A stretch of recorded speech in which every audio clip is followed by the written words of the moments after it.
अंतर्राष्ट्रीय योग दिवस जो कि प्रत्येक वर्ष 21 जून को मनाया जाता है। इसका उद्देश्य योग के माध्यम से शारीरिक, मानसिक और आध्यात्मिक स्वास्थ्य के प्रति जागरूकता फैलाना है। हेलो फ्रेंड्स, कैसे हैं आप सब? स्वागत है आपका आपके अपने चैनल अजब गजब संसार में। Friends, happy international yoga day. आज दोस्तों इस वीडियो में जानेंगे इंटरनेशनल योगा डे का महत्व। यह हमारी लाइफ में किस तरह से प्रभाव डालता है और योगा करने से हमें शारीरिक और मानसिक क्या क्या लाभ होते हैं। तो आइए सबसे पहले जानते हैं कि 21 जून को ही अंतर्राष्ट्रीय योग दिवस इंटरनेशनल योगा डे क्यों मनाया जाता है। 21 जून वर्ष का सबसे लंबा दिन माना जाता है। भारतीय परंपरा में इसका विशेष आध्यात्मिक महत्व है। इसी कारण इस तिथि को योग दिवस के लिए चुना गया। आइए अब जानते हैं योग दिवस की शुरुआत कैसे हुई।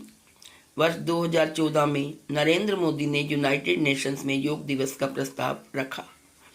177 देशों ने इसका समर्थन किया।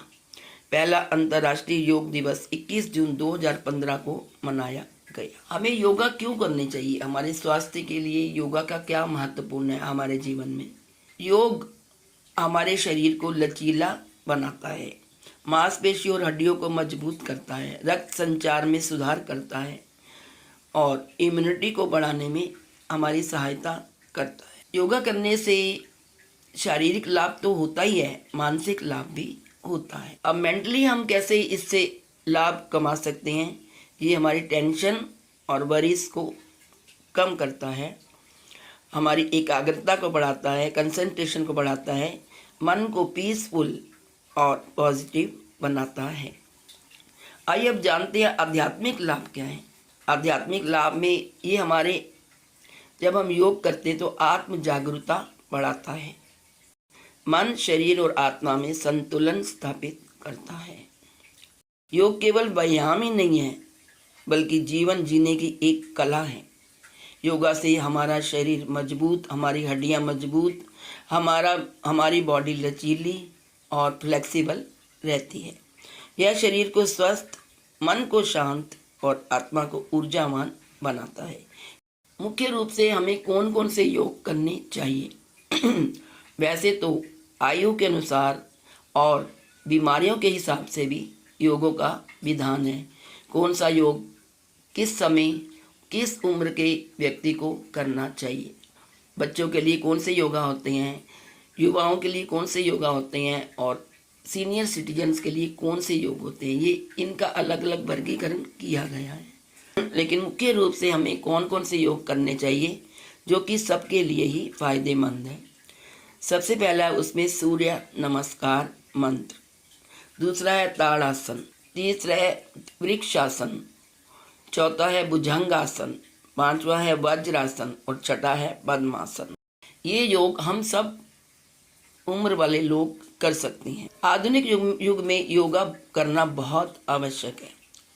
योगा में तो वॉकिंग भी आती है, लेकिन वॉकिंग और रनिंग और जॉगिंग ये सब भी योगा के ही पार्ट हैं। अगर हम थोड़ा सा आधा घंटा या 15 मिनट भी अपनी पूरी दिनचर्या में योगा को दे देते हैं, व्यायाम को दे देते हैं, तो हमारा शरीर हष्ट पुष्ट और ताजगी महसूस करता है।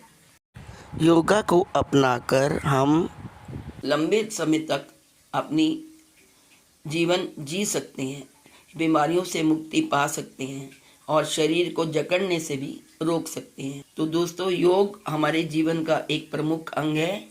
हमें इसे अपनाना चाहिए। थोड़ा टाइम निकालकर अवश्य हर रोज योगा करिए और अपने आप को निरोगी और मजबूत बनाइए। Happy international yoga day.